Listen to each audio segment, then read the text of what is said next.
Cut आपके बहुत सारे वीडियोस यूट्यूब पे आ गए हैं, आप सबने देख भी लिया होगा। मैं थोड़ा सा लेट इसलिए हो गया, मैं कुछ ऐसे सैंपल्स की तलाश में था, कुछ ऐसे आंकड़ों की तलाश में था जिससे कि जो कट ऑफ का अनुमान है थोड़ा ज़्यादा सटीक लगाया जा सके। कई सारे पोल्स भी मैंने देखे, कमेंट्स भी पढ़े, फिर मैं एक निष्कर्ष पे पहुंचा कि कितनी कट ऑफ रहनी चाहिए। ठीक है, तो कट ऑफ के बारे में हम लोग थोड़ा बात करेंगे। जो सिर्फ और सिर्फ कट ऑफ जानने आए हैं उनके लिए मैं पहले ही बता देता हूँ कि मेरे अनुमान से कट ऑफ जो है वो 87 प्लस माइनस 2 रहनी चाहिए। ठीक है, ये मेरा अनुमान है। बाकी इतनी क्यों रहनी चाहिए वो आगे वीडियो में बात करेंगे और पूरा सटीक एनालिसिस करने की कोशिश करेंगे। ठीक है, तो सबसे पहले हम लोग पोल देखेंगे जिसमें करीब 10,000 लोगों ने वोट किया हुआ है। तो पोल देखते हैं हम लोग। अगर हम लोग इस पोल की बात करें तो इस पोल में 9,000 से ज़्यादा बच्चों ने वोट किए हैं और 9,000 में से देखा जाए तो करीब 36% ऐसे हैं जिन्होंने एग्ज़ाम नहीं दिया है। मतलब 64% बच्चों ने एग्ज़ाम दिया होगा और 9,000 का अगर 64% निकालते हैं तो ये 6,000 के करीब निकल के आता है।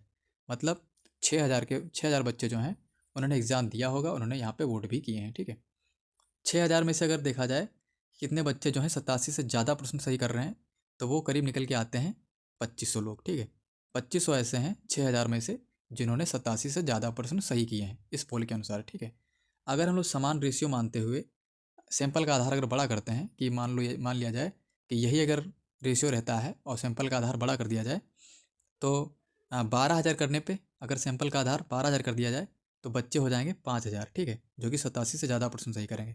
अगर यही 24,000 कर दिया जाए तो बच्चे हो जाएंगे 10,000। ठीक है, 10,000 ऐसे कैंडिडेट्स हो जाएंगे जो कि 87 से ज़्यादा प्रश्न सही करेंगे। सीटें हमारी जो हैं वो 700 के आसपास हैं। ठीक है, तो इतना अनुमान लगाया जा सकता है कि 10,000 बच्चे बुलाए जाएंगे ठीक मेंस के लिए।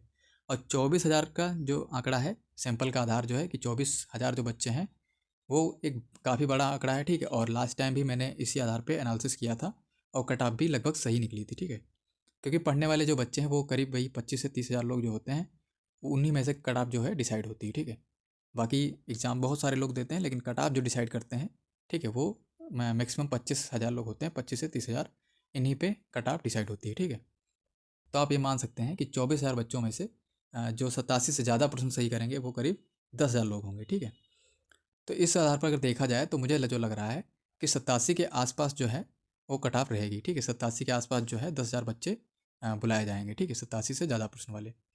बाकी कुछ फर्जी भी हैं, जैसे कि मैंने यहाँ पे बताया था कि जो 10% लोग हैं जो कि 100 से ज़्यादा प्रश्न सही कर रहे हैं, इसमें कुछ कैंडिडेट्स ऐसे भी होंगे जो कि फर्जी होंगे।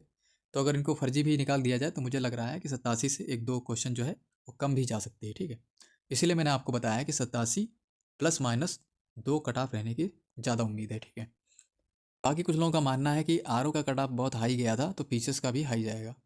तो आर से अगर तुलना हम लोग करें तो आर में 137 के करीब जो है बच्चे सेलेक्ट हुए हैं। ठीक है, 137 138 जिसके भी सही थे वो लोग सेलेक्ट हो गए हैं। तो 137 अगर माना जाए तो इसमें कुछ जीएस के भी रहे होंगे और क्वेश्चन हिंदी के भी रहे होंगे। ठीक है, हिंदी का अगर एवरेज लिया जाए कि मान लो कि 52% अगर हिंदी में किसी ने सही किए हैं तो उसने जीएस में करीब 85% सही किए होंगे। 140 में से 85% और 140 में से 85% जो होता है वो करीब 60% आपका बन जाता है। ठीक है, अगर यही हम लोग पीसेस में देखें तो 150 का अगर 60% निकालें तो 90 क्वेश्चन होता है। ठीक है, मतलब आपको 90 प्रश्न सही करने पड़ेंगे जीएस में। ठीक है, तो इन सारी चीज़ों के बाद आप आर का खुद एनालिसिस कर सकते हैं कि आर में सीट्स क्या थी। वहाँ पे 400 सीटें थी लेकिन यहाँ पे पीसेस में 700 सीटें हैं। ठीक है, उसका लेवल जो था वो इजी था, कहाँ वल्नर क्वेश्चन थे और डायरेक्टली पूछे गए, ज़्यादा लेंदी भी नहीं था पेपर। ठीक है, काफ़ी टाइम भी मिला था लेकिन यहाँ पे लेंदी पेपर था। वहाँ पे रीजनिंग के प्रश्न पूछे गए थे, रीजनिंग और मैथ्स के, जो कि 7 से 8 प्रश्न थे जो कि डायरेक्टली लोगों के स्कोर बढ़ा दे रहे थे। इन सारी चीज़ों के बाद वहाँ पे गई थी 60% कट ऑफ। ठीक, मतलब 85 प्रश्न। तो आप इसकी तुलना आप पीछे से नहीं कर सकते कि यहाँ पे 60% कट ऑफ चली जाएगी। ठीक है, 60% मतलब 90 क्वेश्चन यहाँ पीसेस में बिल्कुल भी जाने वाली नहीं है। तो मोटा मोटा अगर अंदाज़ा लगाया जाए कि तो 90 से अगर बहुत ज़्यादा लोग भी अगर हैं, ठीक है, 100 से ज़्यादा प्रश्न भी सही कर रहे हैं बहुत लोग, तब भी नहीं जाएगी। ये 90 से कम ही रहेगी और 2-3 प्रश्न कम रहेगी। ठीक है, तो मेरा जो अनुमान एक लग के आ रहा है कि ये जो कट ऑफ है वो 87 के आसपास रहेगी। ठीक है, 87 प्लस माइनस 2 आप कर लीजिए और इसी के आसपास ये कट ऑफ रहने वाली है। ठीक है, अगर प्रीवियस ईयर की कट ऑफ से अगर तुलना की जाए 2024 से, तो 2024 में बहुत सारे प्रश्न जो है डिलीट और चेंज किए गए थे, तब वहाँ पे 78 क्वेश्चन के करीब कट ऑफ गई थी। ठीक है, और जो करंट का जो लेवल था वो बहुत हाई था, बहुत ज़्यादा डीपली क्वेश्चन पूछे गए थे और बहुत ऊट पटांग पूछे गए थे। ठीक है, तो 24 से बिल्कुल भी तुलना नहीं कर सकते। तो इसलिए जो भी कट ऑफ बता रहे हैं 80-82 के करीब, 80-82 जो भी बता रहे हैं लोग, तो इतनी तो नहीं जाएगी, ठीक है, कट ऑफ इतनी तो नहीं जाएगी, मुझे नहीं लगता इतनी कट ऑफ जानी चाहिए। अगर 2023 के पेपर से अगर तुलना करें हम लोग, तो 23 में जो कट ऑफ है वो 94 क्वेश्चन गई थी, और ये तब गई थी जब 250 सीटें थी, और इस बार जो सीटें हैं वो 700 हैं। तो कुछ लोग जो बता रहे हैं कि 95 से अबव कट ऑफ चली जाएगी, वो पता नहीं किस बेस पे बता रहे हैं, ठीक है। और पेपर अगर 23 का तुलना की जाए और इस बार की तुलना की जाए, तो 23 में क्या था, वन लाइनर क्वेश्चन पूछे गए थे, पीवाईक्यू भी अच्छा खासा पूछा गया था। और इस बार क्या है, पीवाईक्यू है लेकिन पेपर थोड़ा सा लेंदी था, ठीक है। बाकी सिली मिस्टेक्स भी लोगों से बहुत ज़्यादा हुई हैं। तो इस बार का थोड़ा सा लेवल जो है मुझे लग रहा है 23 से थोड़ा ऊपर है, और ऊपर होने की वजह से भी, और दूसरी चीज़ सीटें भी ज़्यादा हैं, तो इस वजह से जो कट ऑफ है 90 के ऊपर बिल्कुल भी क्रॉस नहीं कर पाएगी, ठीक है, बिल्कुल भी नहीं करेगी। जो लोग बता रहे हैं पता नहीं किस बेस पे बता रहे हैं, मुझे नहीं पता। तो जिन लोगों के भी 87 के आसपास क्वेश्चन सही हो रहे हैं, जैसे 87 से अगर ±2 कर लीजिए, 85 भी हैं तब भी मेंस की तैयारी करिए, और 87 भी हैं तब भी तैयारी करिए, ठीक है। मैं तो यही बताऊँगा आप लोगों को कि 87 से प्लस जिनके भी प्रश्न सही हो रहे हैं जनरल कैटेगरी में, वो लोग मेंस पे लग जाइए।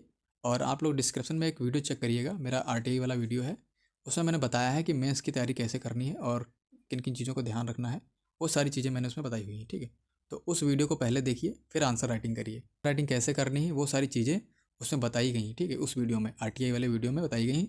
जब मैं RTI से कॉपी देख के आया था तो मैंने चीज़ें उसमें बताई थी, ठीक है। उसका लिंक आपको डिस्क्रिप्शन मिल जाएगा, उसको ज़रूर देखिए। उससे आपको एक आइडिया लग जाएगा कैसे कॉपी लिखनी चाहिए और कौन सी गलतियाँ नहीं करनी चाहिए, ठीक है। तो उस वीडियो को देखिए, फिर आंसर राइटिंग करिए।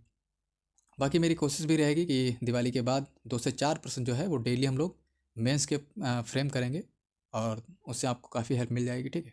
तो PYQ ही रहेगा, बिल्कुल निःशुल्क रहेगा, उसमें कोई पैसा वैसा किसी को नहीं देना है, ठीक है। हम लोग यूट्यूब पे ही करेंगे सारी चीज़ें, ठीक है। तो दिवाली एक बार निपट जाने दीजिए, उसके बाद हम लोग अच्छे से मेंस की तैयारी करेंगे। बाकी आप लोग टेलीग्राम ग्रुप से भी जुड़ जाइए, उसका लिंक जो है डिस्क्रिप्शन में मिल जाएगा, ठीक है। वहाँ पे मैं आपको जो इंपॉर्टेंट चीज़ें होती हैं वो डालता रहता हूँ, तो उसकी आपको जानकारी पता लगती रहेगी, ठीक है। तो मिलते हैं नेक्स्ट वीडियो में, तब तक के लिए धन्यवाद।